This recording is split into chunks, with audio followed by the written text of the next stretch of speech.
Before we get started, I really want to share why are we hosting this conversation? Why does Nomi have wealth leadership webinars every single quarter? And the reason is that across wealth management, advisors are spending huge amounts of time and money trying to grow. Billions and billions of dollars are being poured into marketing, prospecting tools, lead generation, and as I'm sure you've seen and read, across the industry, organic growth is stuck at 2% or even lower based on some research. Cerulli comes out with 2% and McKinsey. The challenge that we want to talk about, it might not be finding the people to talk to, it's understanding what actually matters to them. What are their motivations, their priorities, their readiness to engage in wealth management? What's driving their financial decisions? That's the gap that we focus on NOMI and why we have this Wealth Leadership Roundtable every quarter, bringing on a different thought leader to talk about how we're actually transitioning wealth management to client and solution centricity. We're in an era of moving from product and market and sales centricity to client centricity.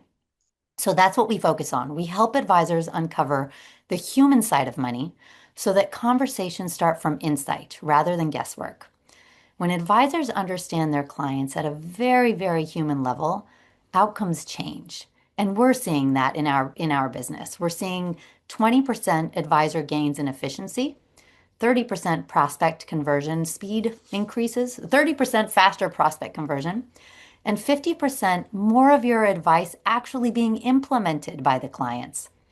That shift, transitioning from guessing to truly understanding, is what today's conversation is going to be all about. So I want to take a moment and introduce Frank Corrado. He has a tremendous number of very prestigious acronyms right after his name. He's a CPA, he's a CFP, he's also a registered life planner. He is a managing director and principal at Robertson Stephens Wealth Management, and he's one of the very, very rare advisors who has successfully built a firm, scaled it, and stayed true to leading with purpose. Rather than focusing on products and performance, he focuses on skill building. He has become a certified life planner. He's evolved his practice to focus more on listening and understanding and deepening the connections he has with his clients, and it paid off. So now what he's doing is supporting advisors who recognize that client centricity strengthens trust. So therefore, when you've got the higher bar of trust with your clients, growth and outcomes and enterprise value are the result. It drives your business. It empowers your business. So Frank, I want to thank you for being here and pass it over to you. If you don't mind offering a bit of an introduction to yourself Yeah. and what brought you into your business, I'm going to at the same time launch a question in the chat that I would love everyone's engagement. Let me know how you feel about behavioral finance. Well, thank you, Marla. First of all, again, thank you for having me on. I love talking about this topic. It's something near and dear to my heart. And it's something that, happened over time. This advising has been a second career for me. And ever since I started a little over 20 years ago, I've actually changed a lot. And so I found, going in primarily as a technical accountant. So all the first letters of CPA and CFP got me to be very focused on the technical side of what I did, and I think we do a great job of it. But I started questioning really at the end what was the impact I was having with clients. So it made me look into something deeper, and I started to realize that to really help clients, you have to really know what clients want. Because there are many advisors, I was one of them who kind of thought I had the answers, and I don't, and we don't. So unless we have the ability to have that kind of intimacy with clients to understand really what's going to make an impactful change for them, we're not going to be able to satisfy what we need to do with our clients. And that's something that happened over time. So to answer your question, I think it is a mindset for advisors to understand that their role is really to help clients get to where they want to get to, not for advisors to get them where the advisor wants to get them to. So listening and things like NOMI are critically important to understanding what's on the minds of a client. I really appreciate that. Forgive me, everyone. I want to take a step back and I talked a little bit about why we're meeting today. I didn't offer kind of what are the rules of the conversation. So number one is this is a wealth leadership roundtable. We want you to participate, raise your hand, put your thoughts in the chat. I see some people are participating in the poll. Thank you for that. The idea here is to actually learn from each other and to come away from this meeting where everyone actually has some insight from everyone else. This is leadership invited to share what's working in your practice. Number two, the call is recorded, and it will be posted on our website and on YouTube for you to come back to. So thank you for allowing me to get that out of the way. Let's set some industry context and talk a little bit about the moment we're in. So if this resonates, I'm curious to hear everyone's perspective. The market is demanding more. They want more personalization. The definition of wealth management is shifting. It's becoming more emotional, more behavioral. This is proven with research. You might have seen in the Vanguard Advisor Alpha report that 150 bips of performance is now allocated to behavioral coaching. At the same time, clients want a digital experience, yet less than 14% of wealth managers have an engaging digital experience for their clients. That's number one. Market is changing. Number two, I'm sure you've heard AI and how AI should be implemented in your practice and all of the amazing things that it's going to help you do as a result. So, what we're seeing, this has been kind of the year of a couple of use cases of AI. Speed of processing, introducing it into your workflows, creating content, introducing a bit of efficiency around the meeting note takers, task creation, CRM integration. We've also seen AI as it relates to top of funnel prospecting, scraping the web. Here's the challenge though. Is it really changing anything? Is it part of what's evolving in wealth management? Is it improving the way that you connect with your clients to deliver more value?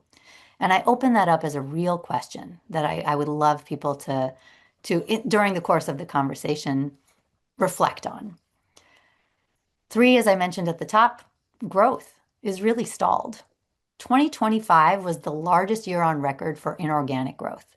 M&A was off the charts. Yet, organic growth was somewhere between 0 and 2%. Yet, and at the same time, we now know advisors are spending $5 billion a year on marketing. So it's hard to harmonize the spend versus the outcomes. And the last is we're really in this era of evolving from product centricity to client centricity.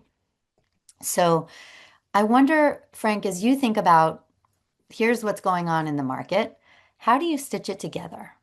How do we actually look at the moment we're in and help the industry recognize that things are changing? We need to change with it. How should we be redefining the task of the wealth manager? That's an excellent question, Marla, and something I think a lot about. And I think everyone understands that the industry's changing, the environment's changing. The question is, what are you going to do about it, right? I mean, you could just listen and read, but how do you implement it? How do you actually make changes in what you're trying to get accomplished? Speaking about the changes, first of all, you mentioned the technology, right? The technology, not only in the tools like Nomi that are coming out, but the concept of artificial intelligence. I question the firms that are great firms and they pride themselves on the technical side of the business. I just don't know what's going to happen when, clients going to be able to use ChatGPT or any kind of agent to be able to answer questions. So I think right off the bat, that's a big risk for individual firms. I think the people have changed, both clients as well as advisors, right? I think you're seeing that, I'm lucky enough to have transpired my practice from, the baby boom or even the silent generation through baby boomers now into millennials and Gen Zs. And there's a definite difference in what the client themselves expect. So when you have a family meeting with multiple generations, you can see that their attention is on very different things. And now, when it comes to trust, we'll talk a little about how important trust is. We have to move away from believe me to show me. I mean, people are going to want to understand, why should I trust you? And a big piece of that is the intimacy that you've alluded to, the humanization of it. I think over time, when I started in this 20 plus years ago, the key thing was engagement. How many times did you reach clients? How many times did you touch them? How many times did you send a birthday card? That is kind of engagement, touches, right? Then we moved into the whole era now of personalization, and the technology supported that. So, but to me, personalization is just knowing more about your client, and it's data driven. It's an Amazon thing. It's kind of like, what do you buy? What do you do? How do I know you? And they're getting deeper and deeper, not only into the wishes of clients, but the demographics and their personalities and their behaviors. But even with all that information, what are you going to do with it? And so the point of the matter is I've coined the phrase humanization. So really, humanization is the tail end of the process, which is taking all the data from personalization and then actually putting it in play. Awesome. Some people call it emotional intelligence, some people call it, but that's the key to going forward. Amazing. It looks like we have a hand up. Partha, you wanted to Sure. chime in? Yeah, sure. It's nighttime here. I'm almost in pajamas, so I'm not on video, okay? No problem. Frank, thanks a lot. And I think you said the perspective very well. And I can vouch for it. I'm in India. I'm coaching women across the world. And one of the things that I'm noticing is that, especially the Gen Z and millennial women, they, like what Marla said, they are on fintech platforms. They don't go through any intermediaries. That's huge change in a country like India, which has just leapfrogged technologically so much. And I also noticed, in fact, I had a last week call, it was mind blowing. This woman was on ChatGPT and she had done all the homework before getting to the coaching call. And she was optimizing her portfolio and she was asking a lot of questions from the emotional angle as well as a technical angle. So, like what you both said, uh, I foresee at least next 2 years, at least within next 2 years, AI will take over completely advice part of it. What we need to do is to be hand-holding the clients through behavioral coaching and go deeper as well, like what Dick Wagner said in Financial Planning 3. We got to wear multiple hats, right from financial coach to life coach to financial therapist to a whole lot of stuff, and get more certifications and then be there for the client because that's what they expect actually. And like what you said, it's not just about product centricity, Marla, it's client centricity. Yeah, it's pretty much moving towards that. I love that. And thank you for raising that and for sharing what you're seeing in India. I wonder if you can put in the chat, if you're here listening to the call, how ready are you for this transition? I think looking at next gen engagement, looking at where they're getting their information, and I don't mean you necessarily personally, or you can answer for you, or you can also answer with respect to your firm. When you think about workflow and you think about technology, you think about the entire client journey from top of the funnel prospecting to the first exploratory meeting to onboarding and the onboarding experience, and then to ongoing engagement. How much value are you actually providing between meetings? And how are you actually building that stickiness as you're thinking about practice management holistically?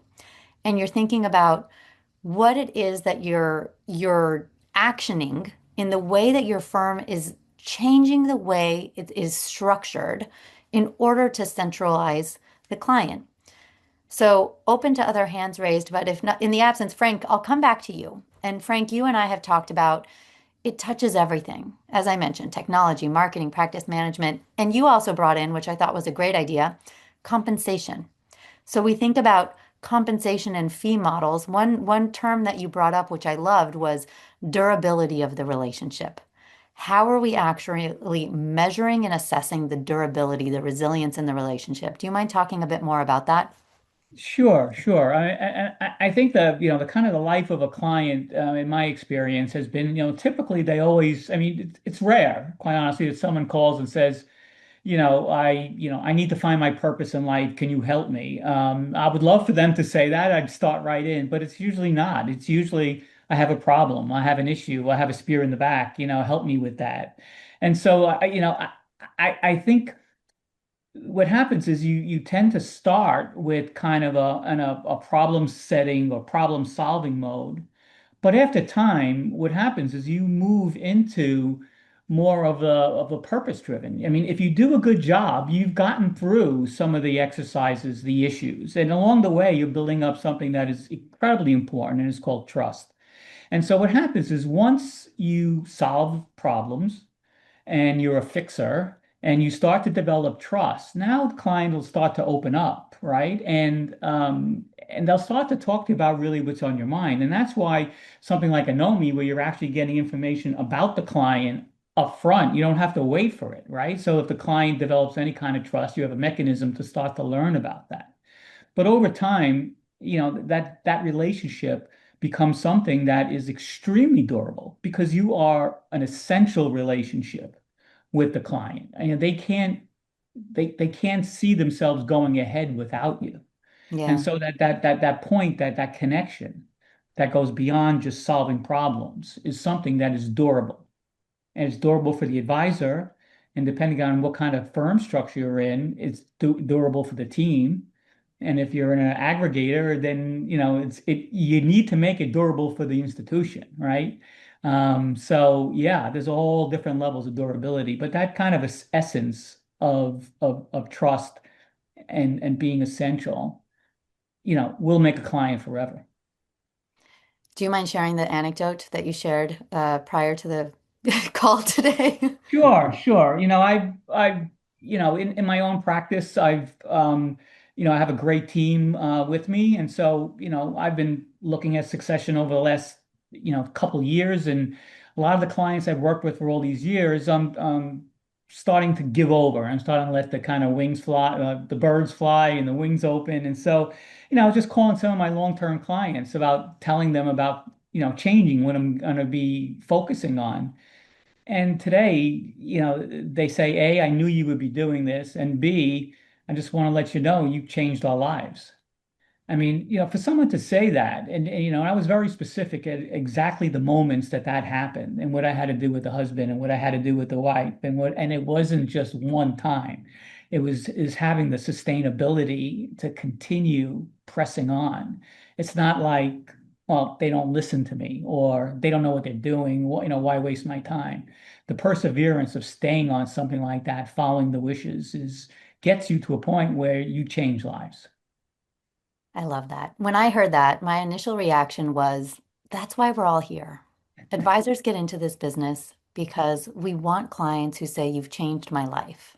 And I think that is kind of, you've made it. You're at the ultimate point when you've developed that type of a relationship with a client who says, that's it. You've done it for me. And now I can look back and say, I'm so grateful to you. Now, what's holding us back? Let's come back to like, what are the problems? And Yeah. thank you. I'm glad this is resonating for some of you. Yeah. So, one is what I hear from advisors often is I think my client's telling me what they think I want to hear. And so, I don't know if maybe you can kind of put in the chat, raise your hand. Do you feel like your clients are coming into meetings and telling you what they think you want to hear? One trend that I see happening, and I've seen this across the wealth tech landscape, is an asynchronous approach to engagement. What if we weren't only optimizing for the meeting? The meeting is great. The meeting is where we are sitting face to face, we're looking our clients in the eyes, and we're talking to them about what they really want out of life, what's most important to them. We're aiming for that you changed my life scenario. What we also know is, and I'm sure you've seen this, we hear this at every single advisor has shared, some people don't speak up in the meeting. Some people are not open to sharing. Research has proven that people are way more candid and way more honest with technology and with the way that they're using AI tools today than they are with anyone, including their partners in some cases, including their doctors. And so when we think about the asynchronous approach, it's not only in the meeting, it's before the meeting, it's after the meeting, it's all of those ways that we want to engage. And we think about the mechanism, the forum for how do I get to know you? That actually opens up a whole new world for how wealth managers can change their clients' lives, how we can get the type of information we need to transform from insight to actual intelligence to action. How do I make what I'm learning about you actionable? So, Frank, coming back to you again, you began going down a journey, becoming a registered life planner, and your conversations changed. And I'm sure as the conversations changed, you were being brought into different aspects of the areas of your clients' lives. And that then transitioned into much more enduring value. You know, the fact that a client said to you, I knew you were going to be doing this, it's a level of intimacy where they not only you knew them, but they got to know you. They know you so well that they knew where you were going to go before you announced it to them.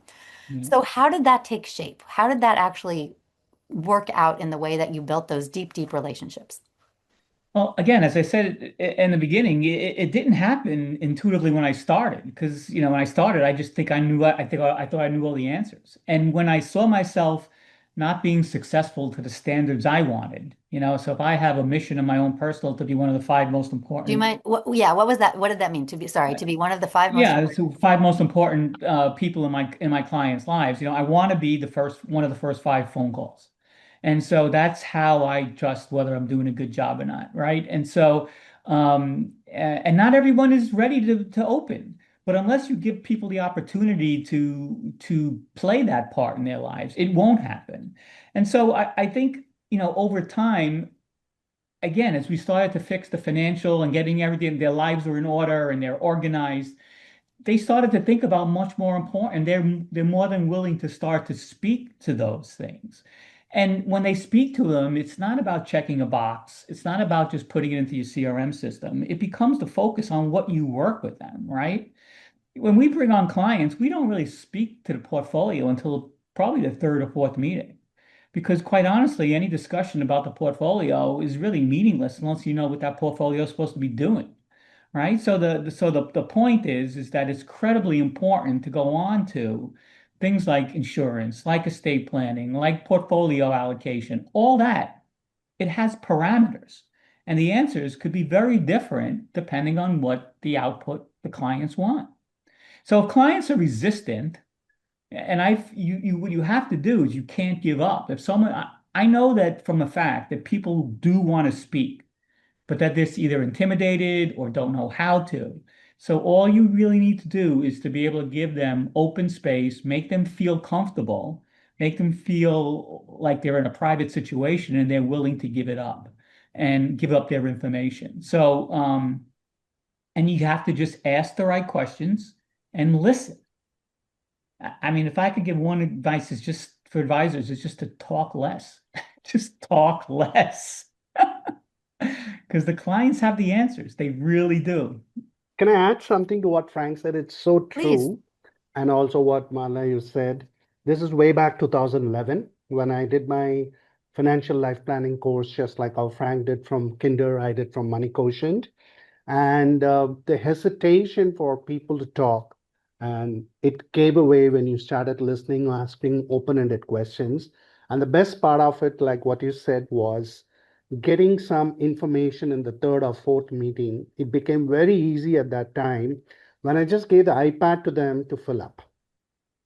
Rather than sending the Excel sheet and asking them to fill up and waiting for it and following up three, four times, all I did was sat in front of them with the iPad and just those forms, simple forms, just like what Frank said, not about net worth, not about any of those, but the basic things like purpose of life and all that. Then brought in this, broad sheet of net worth and all that. It just opened up beautifully.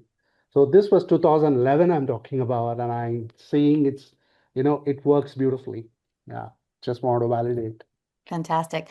There's a lot of services out there that are very focused on advisor training and frameworks, money quotient, life Mhm. planning. There's several more that I'm sure you're aware of. I'm also aware of. they create question banks, they create all kinds of things you can bring into the meeting. Where Nomi is focused and where I'm curious to get maybe move the conversation is how can that be structured as a turnkey prospect and client engagement tool? We've learned a lot about the behavioral finance. We know what it is that advisors need to know and want to know to engage to the next level, to assess how do I get them to take action on the advice I know they need? How do I get them to open up and talk about the goal? I'm sure all of you know that when you ask a client, what are your goals? You don't get really great answers. Clients don't know how to answer that question. We know. We actually spent 2 years building a consumer-facing version of Nomi. And what we realized is they don't know how to answer that question. They need guidance and they need structure.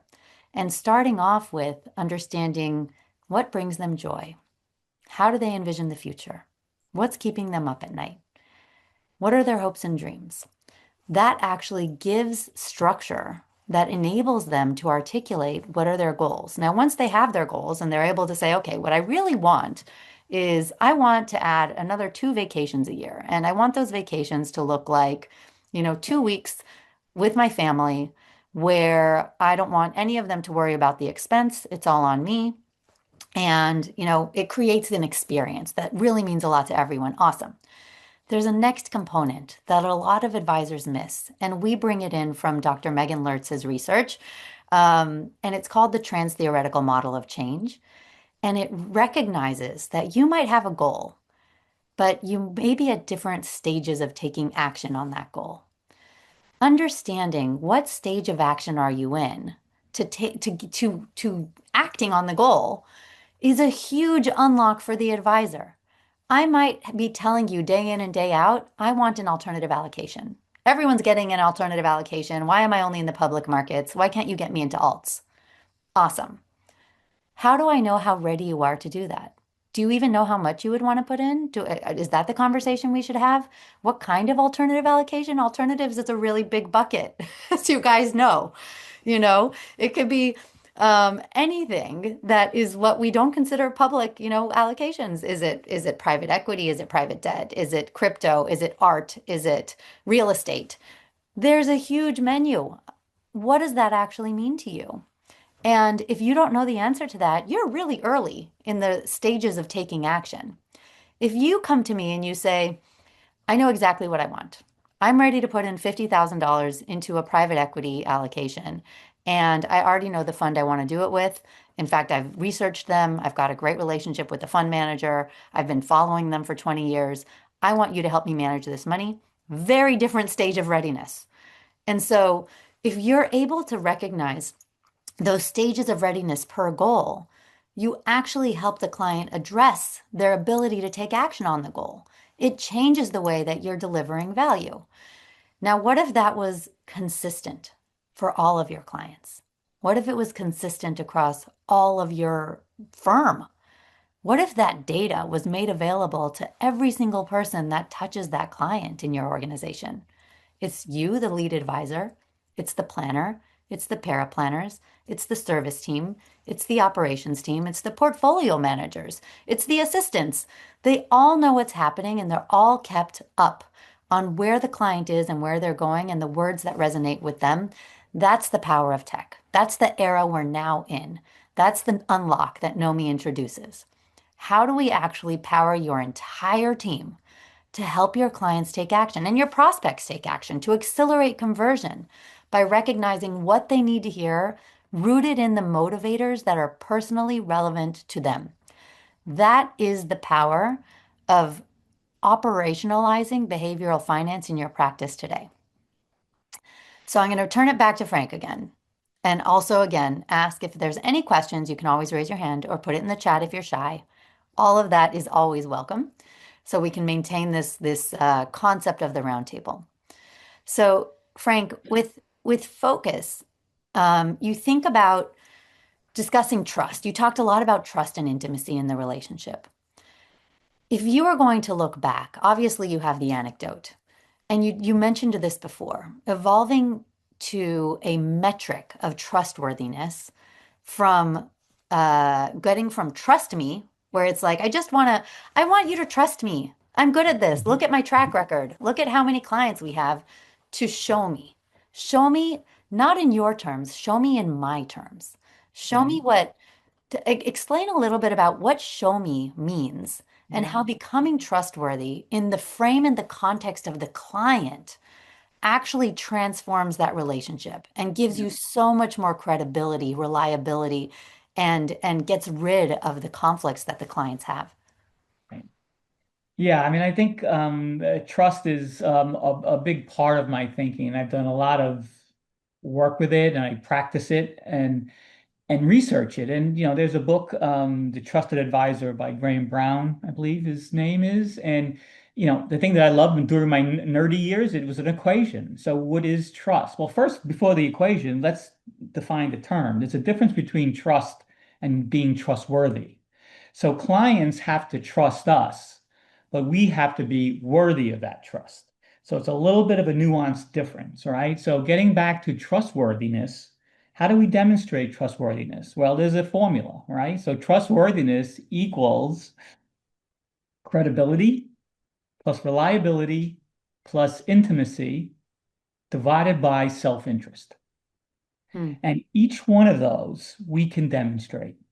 Credibility, we all know how to do that, right? We all could tout what we do and the number of letters after your name and your certifications and all that credibility is easy to do. And ideas is something that you have to have, right? You just can't say you have it. You have to have the credibility they need.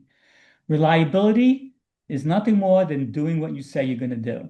On and on and on, that you're reliable for them on their terms when they need it. So it's not we only meet you once a year, we only do this. You have to be there when they need them. The third one, which is really the most important and the subject of this discussion, is the intimacy. Once you become intimate with clients, with respect to knowing exactly where they are, how they're wired, how they react, how they make decisions, that's an incredible part of making trust. And then the divisor is fiduciary, right? So, the less fiduciary you are, the harder it is that that equation, in mathematical terms is reduced, right? So if you're really client centric and you really have the client's, needs at heart, then that's a big part of it. And it's very easy for a client relationship to crumble if they have any sense that you're in it for someone other than themselves. So I think if you just thought of that, credibility, reliability, intimacy, and self-interest, and think of and skill and score yourself on those four factors, that'll give you a sense of how trustworthy you are. I love that. I want to bring it back to growth. I'm sure you all have a story of a prospect you spoke to, a client you spoke to, who has just a little bit more skepticism. And they're really worried about those conflicts of interest. They recognize, look, you're building a business. You want me to give you all of my money. I worked really hard for this money over the last 30, 40, 50 years. And I want to make sure that you're in it for me. And so there is what's actually in Nomi, we have a conversion intelligence tool. Our conversion intelligence measures many factors of how likely is your prospect to take action and close this deal. One of those measures is what we call emotional salience. And it's this exactly. It's this healthy skepticism. And the healthy skepticism, knowing, is this is this the kind of client I'm going to work, 10, 20, 30 meetings on convincing them that I'm in it for them? And you may choose, that's not for me. That is not the kind of client I want to serve. But how do we help you know that ahead of time?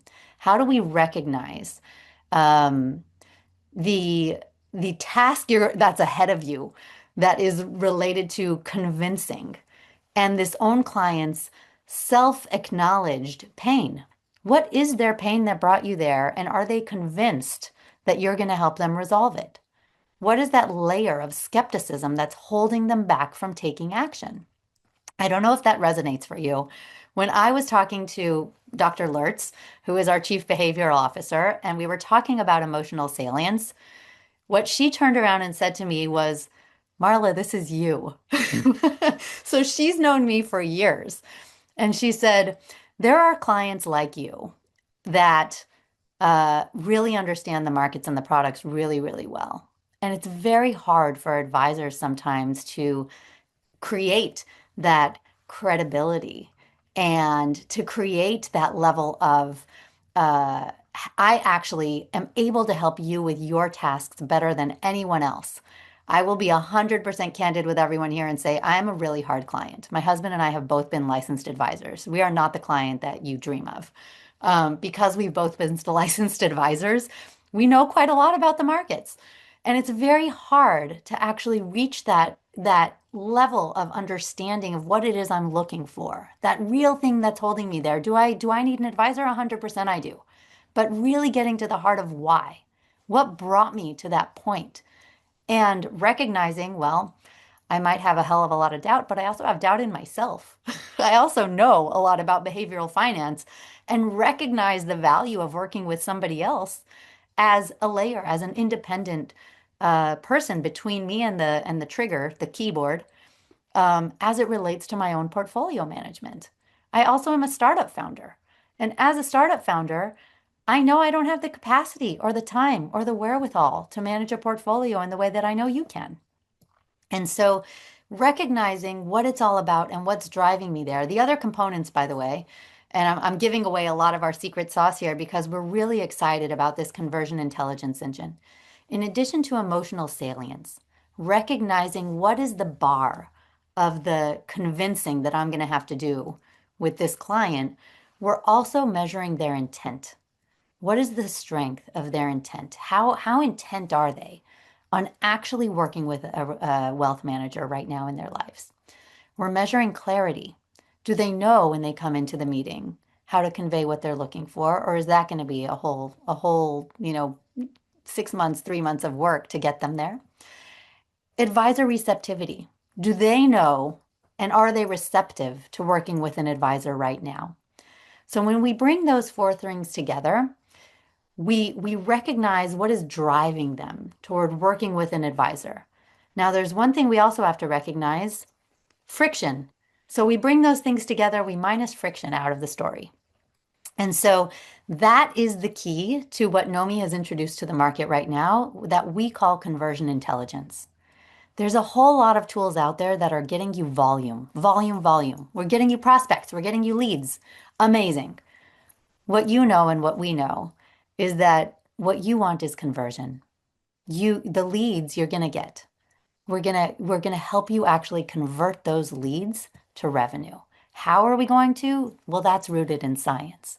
Every single way that we're engaging that lead to share information with you is proven and trusted to accelerate trust, to accelerate conversion, and to talk about the things that that person needs to hear that are the motivators to get them to take action. So that's how we're kind of taking this conversation and bringing it back to what every advisor is talking about right now, which is growth, organic growth. All right. So, Frank, let's come back to the market we're in. There's a whole world out there that is related to model portfolios and what do I do myself? What do I outsource? Which AI tools do I use? What differentiates me today? How is this insight more valuable today than it was 10 years ago? What's changed? What's changed in the way that we are approaching our customers and our prospects and clients to get them to actually build the type of trust that we know, all aimed toward those clients that are the ones that say, you changed my life. How are you looking at the changes on the ground and applying that into what you're actually doing today? Yeah. Again, great question. I mean, I think there's two aspects that I would talk about. One is the concept of trust hasn't really changed over the years. That doesn't change, right? So that's durable. In fact, I just read a study of friendship, a little bit aside, but someone said that in order to have a friend, you need 200 interactions. Hmm. And so, and a lot of times advisors say, "Oh, my clients are my friends." Well, be careful about what you say because if this person is right, have you had 200 interactions. And if you say your engagement statistics are I meet them twice a year, you're not getting there, right? So you're not a friend. So that's number one. And the principles of trust, as I mentioned before, do not change. Now, what has changed is the environment in which we work in has changed. And again, I alluded to it earlier. I think all the technology has changed. What's happened is that the tools that advisors have to establish these relationships are getting easier and easier. And it's really focusing on the individual relationship. I mean, the concept of a relationship manager is almost becoming more in vogue. Is this how do I manage this relationships? Because there'll be so many other aspects that you could outsource to people, technology, other people on your team. But someone has to manage, has to see the whole picture. Because at the end of the day, it can't be fragmented. So, I think that the big change, differentiation now is getting back to having focus on just what the client is saying, just listening to that client and creating a durable, long-standing relationship. And again, this is not about the kind of like what they call woo-woo stuff. I mean, this is if someone says they say, well, do you try and increase your wallet share? Well, we don't have a wallet share issue. When a client becomes one of our clients, we have 100% of their assets right off the bat. I mean, it's a non sequitur, right? We don't go after share a wallet, so that was never an issue for us. Number two is kind of like they've been with you for so long, they tend not to, they tend not to have bargaining positions on fees, right? They tend to have the value proposition. We a lot of advisors try to prove their value or talk to their value. I was always on I always said to my team is that we have no idea what our value is. The only person who could to demonstrate or define value is the client. I mean, that's just the way it is. So Amen. when you do these things, and the problem point is that if you have 1,000, I mean, we have 120 clients, each of them came to me for a different reason. Hmm. How do you scale that, right? How do you, everyone is going to come at you differently. So the point is that this concept of just knowing each individual client will create that durability in relationships that will give you 100% share of wallet, will not have a problem with fees, will take your device and execute on it, will give you referrals. I mean, all the things that, are the kind of commercial metrics of doing this are there in spades. And if you happen to be someone like myself who just likes to hear you changed my life, that's there too. There's a lot of advisors in transition right now. They are thinking of moving firms. They're thinking of starting independent practices. They're thinking of transitioning to their successor. You have the luxury and privilege of you've been in all of those buckets. You've done every single one of those things, and you've done it successfully. So, how do I engage during transition? If I am thinking about moving firms, if I'm thinking about opening up a practice, if I'm thinking about successing to the next generation, my G2 in my firm, and I'm worried about the impact on my clients, what can I do about that? How can I de-risk the impact on my clients when something's changing for me and for my business? Yeah. Well, I think some of the drift of what I've been talking with, this didn't happen for me overnight. So I think that advisors have to be thoughtful. They have to take all these external factors in mind, and add it with, the aging population of advisors and the new gen of advisors, not clients, are different. I mean, when we hire new people, they're talking about things like work-life balance and what I want to do in my life, which, I never did work-life balance when I started out. So, it's a very different environment. So you have to be very thoughtful. You have to think ahead. So succession planning, in my specific case, my son joined me 15 years ago, and then this has been all something I've been doing for all these years and making sure he was ready. As far as firms are concerned, I think the reason why people, break away from firms, it's because they're missing something, right? And to the Yeah. extent that people are missing something, it could be that either, I mean, it could be a compensation issue, right? So that's a little bit different, but it could be that I don't have the autonomy or the capability to deal with my clients the way I want to, right? And so it's some restriction. And the firms are at risk because when firms break away, we see it in investment news every day. When firms break away, it's litigation, it's a problem because the firms don't have any identity with the clients. It's all through the advisors. So what happens is, how does the firm protect the risk of institutionalizing information about clients? So I think, and again, we talk about the future. McKinsey talks about the four types of firms in the future. And you'll go from mega firms to boutique firms. We're going to have the rise of the robo again with the advent of AI. So it's also kind of what kind of firm do you want to be, right? Who do you want to be? How do you want to structure yourself? So I would say that there's plenty of information out there to support advisors. There's plenty of tools out there. It's just a question of the advisor being true to themselves and being thoughtful and introspective as to what they want and what their team wants. And if you really are a client-centric person, what's the best for my clients? My moves were not about me personally, and I couldn't make a transition unless I knew my clients were absolutely taken care of, and they are. So, it wasn't about me. It was about how my clients would end up. So if you're client-centric, that drives your decisions as your clients. Amazing. And when I and, you know and when I joined when I left from a private practice into joining with Robertson Stevens, we had 99.9% retention. I mean, it wasn't even a question. The clients had three questions. Am I still going to be able to talk to you? Are my fees going to change? And can I still stay at Fidelity? I mean, that's the only questions they have. Everything else was fine. Yeah. Um, and you would also probably say they were fine because that foundation of trust was solid. The Exactly. only thing that made them fine was that durability, was the fact that, when they were hit with a big change, you were confident that that foundation was super in place already. Right. And it's taken us years to be able to get our clients to recognize that we are part of a larger firm, right? So then it becomes a support structure. How does your larger firm, how does your team support you in your efforts? Because at the end of the day, as demands grow, you need support, technology, people, process. You need that support. But it all starts with the main person to try and develop that relationship too. And then for clients to feel they have a team. So this transcends me. And the reason why clients are happy for me now is because they know they're taken care of. I mean, I'm sure they would give me well wishes, but at the end of the day, everyone's in it for themselves, and they want to make sure that they're still covered and they feel very comfortable at that stage. Yeah, I love that. As you're all thinking, I'm going to share the results of our poll that we did earlier.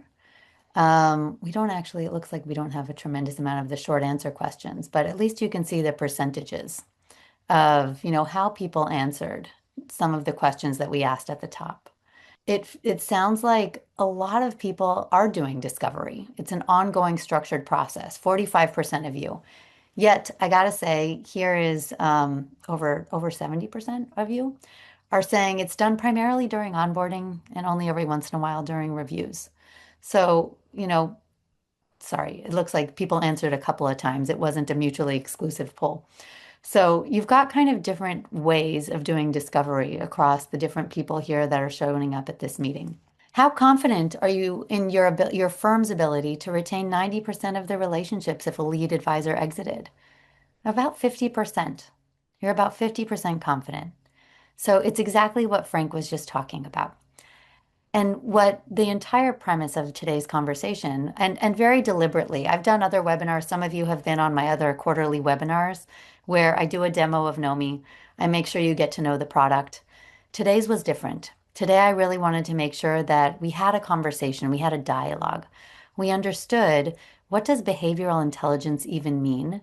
And what does behavioral intelligence as infrastructure mean to my business, to the practice that I want to build so that I have durability and trust with more clients because I want them to say, you changed my life. I love that anecdote. We should come back to it all the time. And so I think this is really the crux. If you're only 50%, it's a coin flip of whether your client's going to stick around or not, then there's opportunity here. There's something you can be doing to pull behavioral intelligence into your infrastructure. Now, interestingly, one brave soul of all of the people who answered here said they rarely learn anything surprising about a long-term client.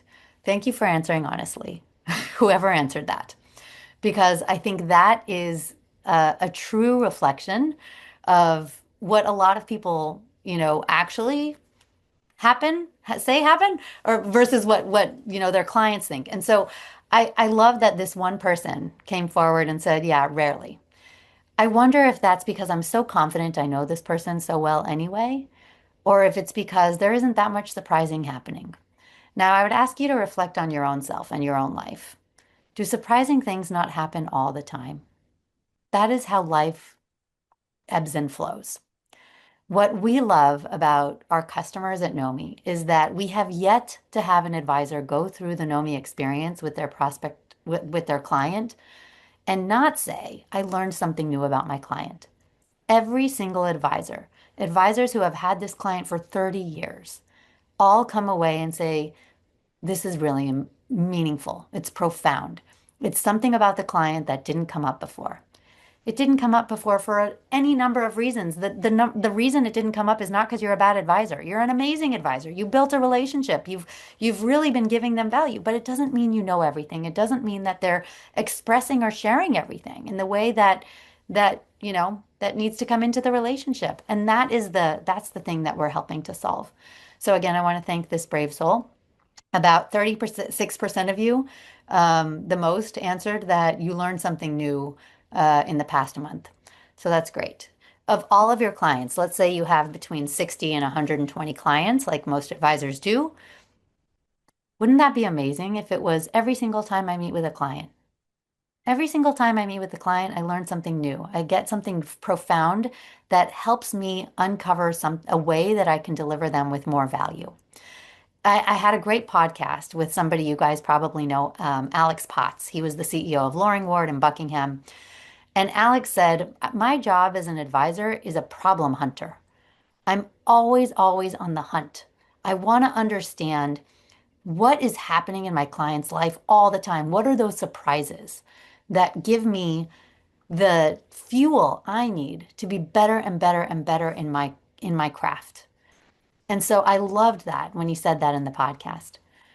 One thing I'd like to say, Marla, when you talk about problem seeking, I think I kind of what I really seek for I like to solve problems, but I seek for opportunities. And I think the key with clients and I've said my team knows I say this so often, is that there's nothing more expensive in life than a missed opportunity. Mm, So I think that if you keep yourself thinking about the opportunities and put your client's mindset in what can happen, not what did happen or what the problem is, but in the opportunity, I mean, that's how you change the life because they know what that is. You don't. But that opportunity will never avail itself unless you help them get there. that's a fantastic ending note. And Yeah. I'm really glad that you shared that. I want to thank everyone for giving us the hour. We had great, great attendance. And I want to just remind you, Partha, go ahead before we close. Yeah, Marla, I just want to congratulate you. I just tested your software yesterday. It's mind-blowing. Oh, So it's a thank you, Partha. continuation. Yeah, it's amazing. It's a continuation of what I learned in financial life planning and coaching. I did coaching certification from Canada. So, it's so beautifully well thought out and done.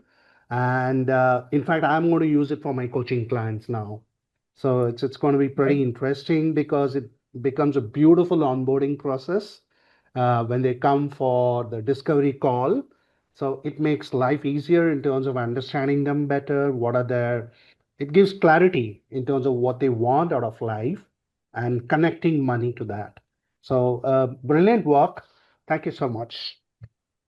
I don't know what to say except for that wasn't planted. No, it wasn't. It wasn't.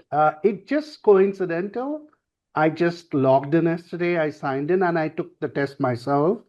It's very well designed, very, very well designed. I loved it. Wow. That was Really beautiful, and thank you. It's You're many welcome. years of hard work, and launching a Yep. company is not easy. And I'm so, Yeah. so grateful for you sharing that, Partha. Thank you. Thank you. And I've been following Megan as well for a long time, subscribe to her newsletter. So I love the work you people do. Again, this is a quarterly webinar. We always have different talks. We've recorded them in the past. We've had Meg on. We've had Emily Rassam, who is a Nomi user, very well known lead planner at Archer Investment Management. And now we've had Frank. And the forum is always a little bit different. And today's was just a conversation, really to explore what does behavioral intelligence mean? How do I actually get to know my client? How do I define trust? What does that look like in the way that I want to structure my business, my practice for the outcomes that I'm looking for, the trust that I'm looking for, the relationships that I'm looking for, the durability. I love the word durability. That's what we're aiming for. We want to change people's lives.